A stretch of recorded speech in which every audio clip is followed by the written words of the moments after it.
5A, B, C. Do I do those independently, or do I can do them all together? What's that? 5A, B, C. Do I do that all together, or can I do it independently? Oh, you can do them all together. All together. Yeah. All is one. Lots of dates and numbers. $2,412,949 and Bob's favorite, 40 cents. 40 cents. We never don't round up or round. It's to the penny. If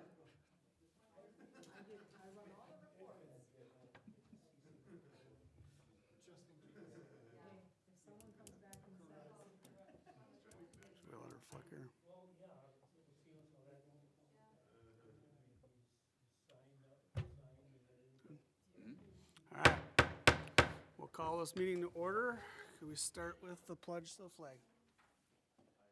Pledge allegiance to the flag of the United States of America and to the republic for which it stands, one nation, under God, indivisible, with liberty and justice for all. Our mission is to encourage everyone to see and be their personal best through successful learning experiences. Become your best. Move to adoption of the agenda and consent agenda as the order of business with identification of items to be taken off the consent agenda for discussion or separate action. Anybody have any additional? We'll need a motion and a second, if no further. that we adopt the agenda and the consent agenda as presented. Second. All in favor? Yes. All right, moving on to, we'll have to consider the approval of the consent agenda as adopted, which is approve the meetings from February 20th, 2024. Board of Education meeting, approve the financial report for the period July 1st, 2023 through February 29th, 2024. Approve bills for the period February 1st through the 29th, 2024, in the amount of $2,412,949.40.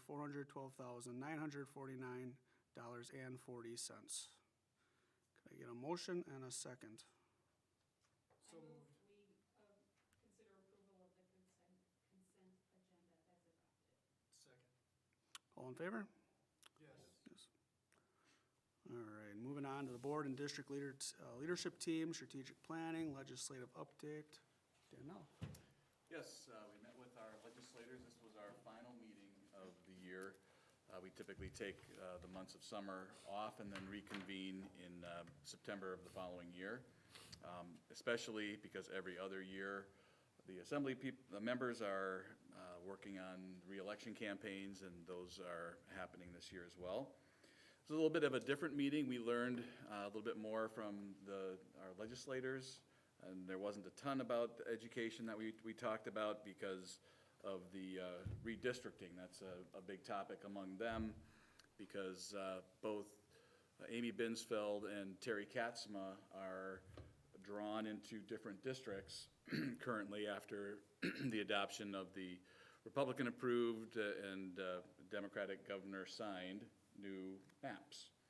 So they're busy trying to learn their new territories. For example, Terry Katzma is now representing Plymouth, where before he wasn't.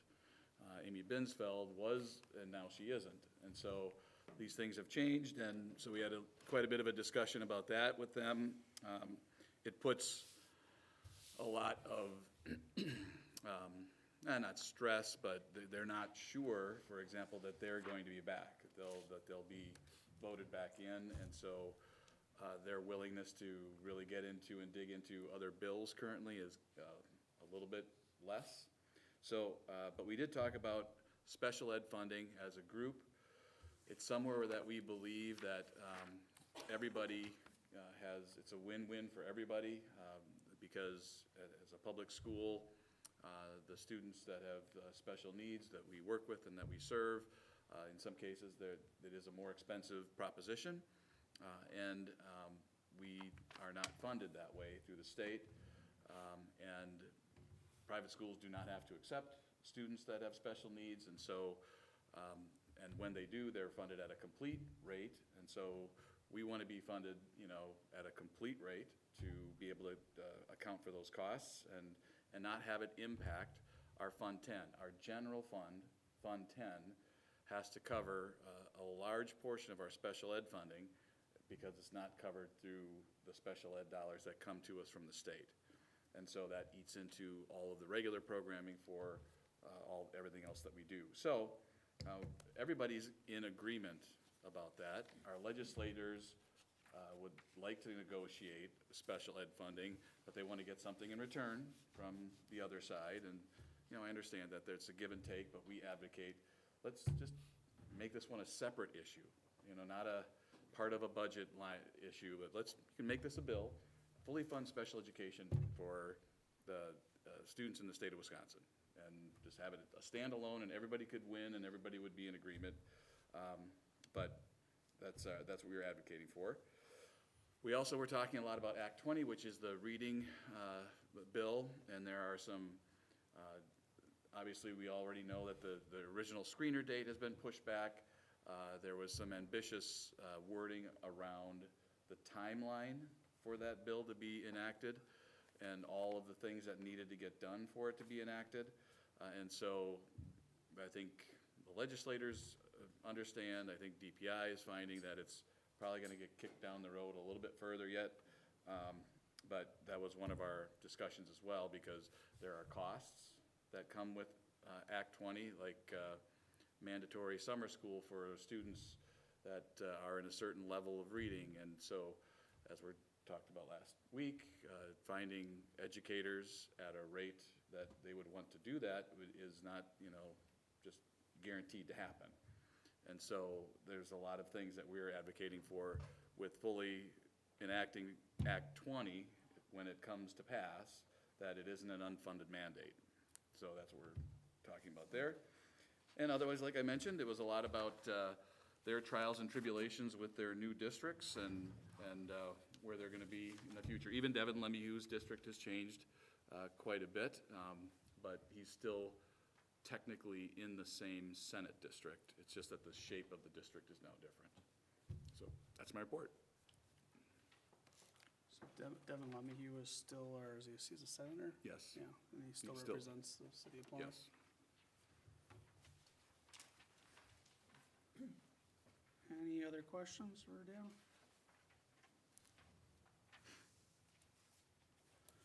All right, moving on to the approval of, or consider the approval of the summer schools courses for the 2024 summer school program.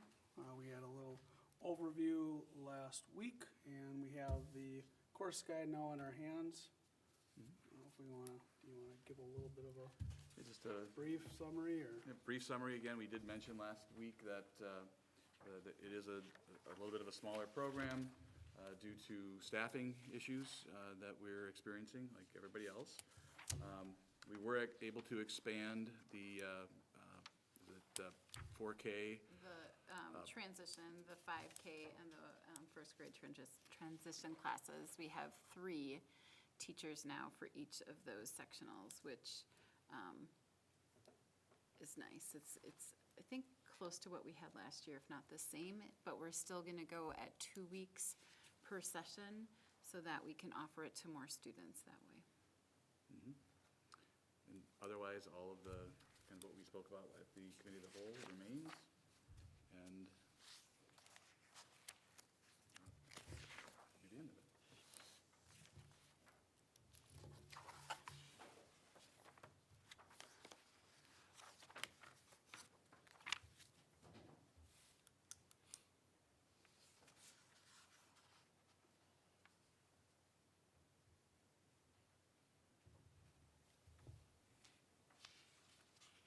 To talk about the how lunch will be handled this year. Oh, I don't know if that's in this course guide. Just briefly, that all students will have the opportunity at the last period of the day for lunch, and it will be served in the cafeteria, and students will have a chance to grab lunch, have a sit-down meal before they head out. There are other opportunities for students at that same time, but it would be games and activities as well. But it is an opportunity for us to have, to feed the kids that are here, and that's part of federal program and grant. And they sign up for that, correct? They choose that? I think all of them will be in it. They'll all be in there. Right, it'll be the last class of the day for all students. They choose what they do in that last period. If they choose lunch or not choose lunch? Or games or outside or that kind of thing. Gotcha. Okay, and this will be made available via April email, 4th. online? It'll be published April 4th on the school website, and a skyward message will go out to families Okay, With a link. with the link to it, yes. And then April 12th, registration begins. So 4th, to give them some time to look at it, make some choices, and April 12th, then it would go live to do registration. okay. If we don't have any further questions, I need to receive a motion to approve the summer school course guide. In a second, Second. all in favor? Yes. All right. So moving on to finance, buildings and grounds, we need to consider the approval of the proposed Schedule C change for the 2024-2025 school year. That was a presentation given last week. Any further questions about it? Pretty simple. All right, could I get a motion and a second? Make a motion, we accept the Schedule C changes for next year. Second. All in favor? Yes. Yes. Next, we need to consider the approval of a long-term disability proposed change. I need a motion and a second.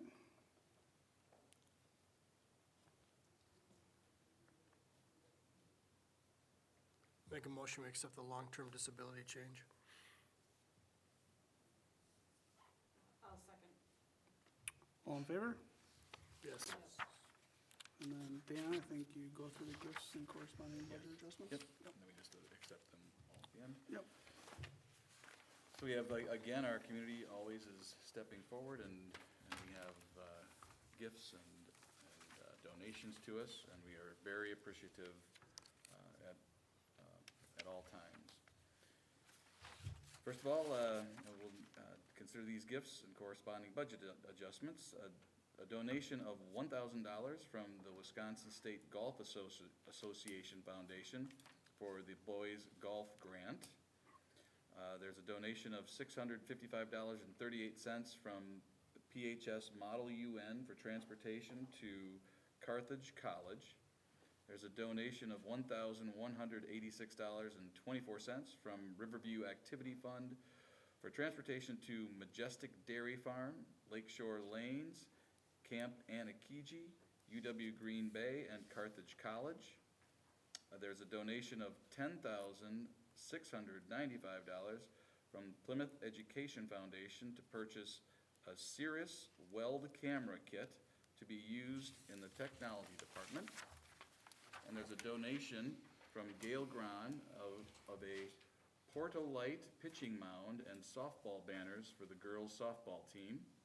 And a donation from Ben Morris of welding materials. And then we would, when approved, we'll make all the corresponding budget adjustments. Okay, what is the Xeris Weld camera kit? It's something that as they're welding, it's like, you can actually videotape everything that's being welded, and then they can send it off to like some of the welding colleges for kind of instant certification of those welds being like Correct. top shelf or correct or whatever, Yeah. yeah. Okay, unless anybody has any further questions, just need a motion to accept the donations and budget corrections or changes or adjustments. All in favor? I'm sorry, a motion first. I move we accept the gifts and corresponding budget adjustments. Second. All in favor? Yes. Yes.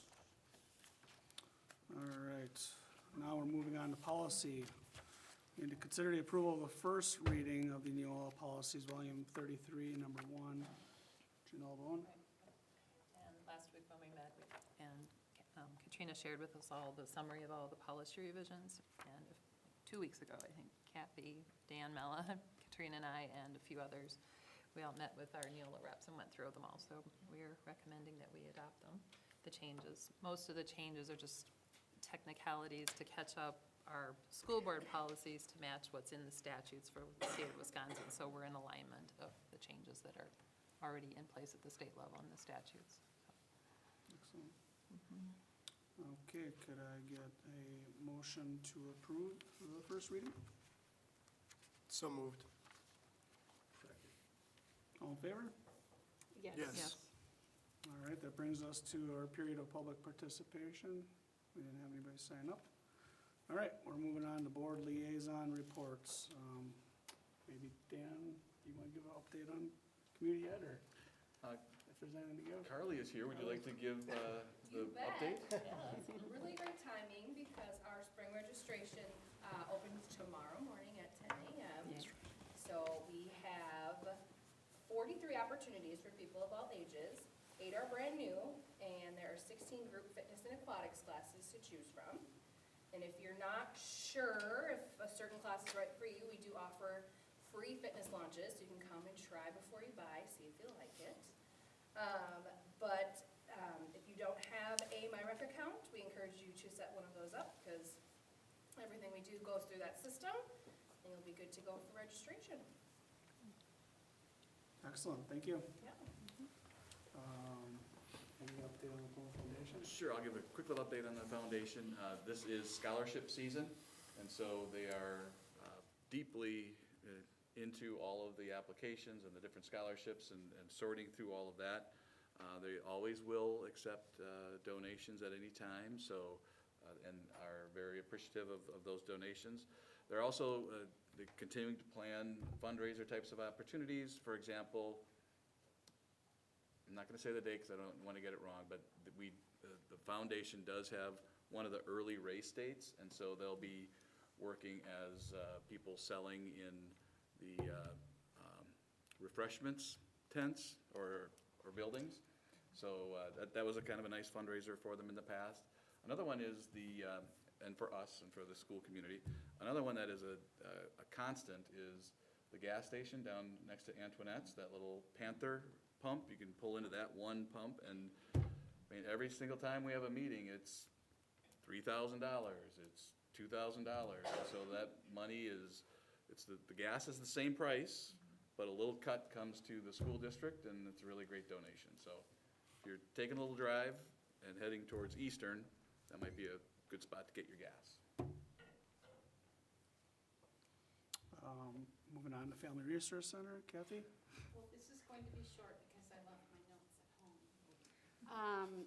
The Family Resource Center is going to be hosting their corporate spelling bee in April at Blue Harbor. I can't remember the date. The Literacy Council is always looking for adult tutors. Their programs, Bring Your Own Baby, Parents as Teachers, are continuing. If you are interested in any of these programs or want more than my limited information, you can always visit the Family Resource Center. The district, I think, has one, we have one team for sure, if not two, competing. For this, the spelling bee? Yes. Do you remember the date? I know it's at Blue Harbor. It's No, I'd have to look. in April. Like putting yourself in a curious position there. I couldn't, I tried to go on my Good. phone with Do they have spell check at this time? April 18th? Yep. Okay. 5 PM. Good. Dinner served at 6. It's a fun The bee idea. will- Okay, so networking hour is at 5, dinner is served at 6, and the bee will begin at 6:30. All right, sounds good. Thanks, Kathy, for the update. Yep. Moving on to personnel. You want me to go through the list, or did you want to?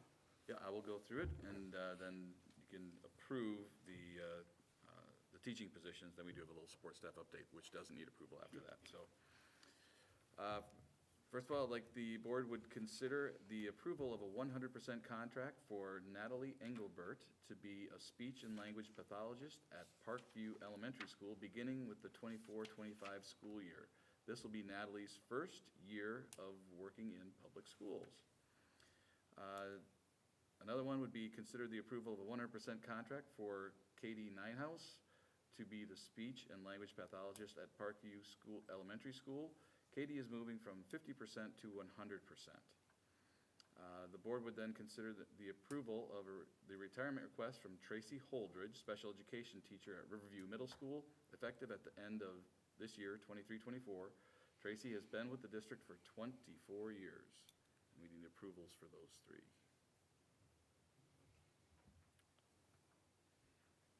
Make a motion, we accept the 2 contracts and 1 retirement of current staff. I'll second those. All in favor? Yes. Yes. All right, moving on to support staff update. Support staff, Kayla Olson has been hired as a special education aide at Parkview Elementary School, and Pam Gelzer has been hired as a server/cook at Horizon Elementary School. So welcome to everybody that's coming our way. All right, moving up to the travel request. We talked a little bit about this last week, but we are looking to consider the out-of-state travel request from Romy Herrera, Spanish teacher, to take high school students to Costa Rica for spring break of 2025. This travel was previously approved for Colombia, so I think we need to make a motion and approve. So if I could get a motion, I move we approve the out-of-state travel request for the trip to Costa Rica in 2025. and a second. I'll second. All right, all in favor? Yes. Yes, all right. We didn't have any additional items from the consent agenda. That means we're moving down to the president's report. I kind of titled my little bit of a speech here to just kind of discuss and note all the changes that are coming and going right now. So, you know, we discussed this week the changes to curriculum or possible changes to curriculum because of artificial intelligence. We discussed the changes to the budget or proposed changes to the budget because of the changes to revenue. We discussed alternative options that we could look at for revenue. We've discussed today changes to staff. It seems like it's a monthly report. We discussed a little bit about kind of where we've seen a lot of students kind of retract from the district lately. We discussed a little bit, you know, some of the thoughts I had on it recently was, you know, we've seen this huge change in like a remote workforce. Like, you know, even at Arch, we have 3 or 4 people that don't live in Wisconsin. There's no need for them to. And I kind of wonder about that. Is that going to change? Will that continue to change our demographic, our employee count, or I'm sorry, our student count? We talk a lot about changing demographic, or changing legislature today due to changing maps, changes in leadership, right? Dan won't be with us next year, and we'll be introduced to Scott Steyer, and it'll be changes, with that changes in leadership, there might be changes in philosophy, changes in way he looks at things, changes in the way he likes to do business with school. But when it really comes down to the only constant is change. We've learned that through my time here at the school board and through life. But it always provides opportunity, right? And so one of the opportunities is we can use AI or assisted artificial intelligence to assist learning, right, with our students. We can use these new leadership changes. We can use their new ideas to maybe solve, problems that we have or problems that we might have in the future. We still have existing things that aren't changing. Like we have an amazing extracurricular program that surpasses a lot of the different school districts around the area. One thing I do recognize though as a school board member and part of the kind of leadership team here, that we do have a lot of work in front of us with these changes. You know, with the leadership change, that'll impact us all, and welcoming Scott in, and that process is going to start here soon, and it'll be exciting. So, that's really all I have. Thanks. Thanks, Dan. For my report, I'll just piggyback a little bit, that, there always is constant change, of course. That's the one thing that stays constant is there's constantly change, exactly. But I've always said this, that kids are still kids, and they're pretty much the same. Maybe the fact that we've all got a powerful microcomputer in our pocket has changed things a bit, and the ability to communicate, the amount of pictures people take of their food. I mean, there's a lot of things that have changed a little bit, but kids still want to do well. They want to have a great life. They want to be happy. They want to get outside and play. They want to do the things that all kids have done throughout history. They want to, when they get to high school, they want to go on a date. They want to do all those cool things and those growing up things that have always occurred. And so some of the things that I brought along tonight, just point that out again. You know, when I came here, whatever it was, 22 years ago, kids were doing things with the FFA and being successful. Our basketball team was doing things and being successful. Well, you know what? They still are. And through all the change, they're still doing great things, and the staff and the community is helping them get there. So I'll just give you a couple of the accomplishments and then some proof in the pudding about how things still kind of remain the same for kids and the nice things that they do and the way they're representing our community. So just recently, we had Plymouth High School students at the solo ensemble contests. They earned 111 events for recognition. By the way, Plymouth tends to always outstrip everybody else in the region, including some of those big North Milwaukee suburb schools. So it's been one of our claims to fame about how well we do at solo ensemble over the years, and we're still doing well. And at the middle school, we had 54 students that were recognized, and that was held on March 2nd at Kewaskum High School, which is where Scott is coming from currently. So we went to his school, beat up his kids in music, and now we're taking Scott over here. So Surprise we won. that's why he's coming, right? Our boys basketball team won conference and the regional championship. Silas Daly took second place at the state wrestling meet. He also qualifying were Landon Ramsey, Sawyer Daly, and Megan Schoeneman. And this was the first year that the girls' state wrestling tournament was at the same time in the same place as the boys. And so they had 8 mats, and one of the mats was the girls' mats. And so we had the TV was on, and everybody could come and watch. We'd go, and when somebody was up and wrestling, got a chance to see the kids wrestle on that day. So that's a tough road, and got some kids really doing well. Congratulations to the Plymouth High School students, Megan Lindberg and Austin Lau, who took first and second, respectively, at the FFA District Speaking Contest on February 8th. They advanced to the sectional competition. And of course, probably many of you saw Mary Poppins, where Mary Poppins flew recently, the first time we've ever had a flying part to our musical, at least that I'm aware of. And congratulations to the cast and crew, the directors, families, everybody that gets together and supports that thing, because it is a major undertaking every year, and things don't change. Every year in the lead up, week or two ahead of time, there's some kind of drama going on. Something's not going to work, and we're not going to be able to pull this off. And you know what? They pull it off every single year, and it's really great to see. But another thing, it's nice to hear that kids are still kids, and people recognize it. We did receive a letter, I think you maybe got a copy of this actually, from Bill Hansen, who was the announcer at the regional game up in Manitowoc? Yeah, it was at Manitowoc. Really good announcer. Give John a run for his money. And so he wrote a note, and so, you know, kids are still kids, and they're still good. As a retired high school administrator, I had the opportunity to watch the boys basketball team and student section up close last night at Manitowoc. As a PA announcer for the high school, I see many communities visit the field house every year. Please know the behavior of your student section was outstanding. Not always the case with high school students, but these Panthers, in quotes, represented your community very well. But perhaps the most impressive aspect of the night was the team. Coach Schultz's young men demonstrated not only the necessary skills, but the personal interaction skills necessary to be successful in life. Court behavior, Interactions with the game officials and scoring table personnel demonstrated behaviors I do not always see at high school games. Though the score did not favor the Panthers in the end, your team and students have already won something other students do not always achieve: respect and a bright future. You're doing something right at Plymouth Comprehensive High School. Keep it up. So, yeah, we didn't win, and it was a hard-fought game, but the kids did great, and, you know, the coaches and the players and the student section.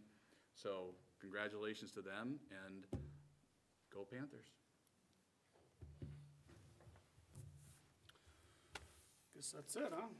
Yep. So, what do I have to say at the end here? We, Motion to adjourn. adjourn, that's the word I was looking for. All right, I'll call this meeting to adjourn. All in favor? Something like I that. recommend that we adjourn the meeting. There we go. Second. I'll keep you on. All in favor? Yes. Lost my script there. Don't you?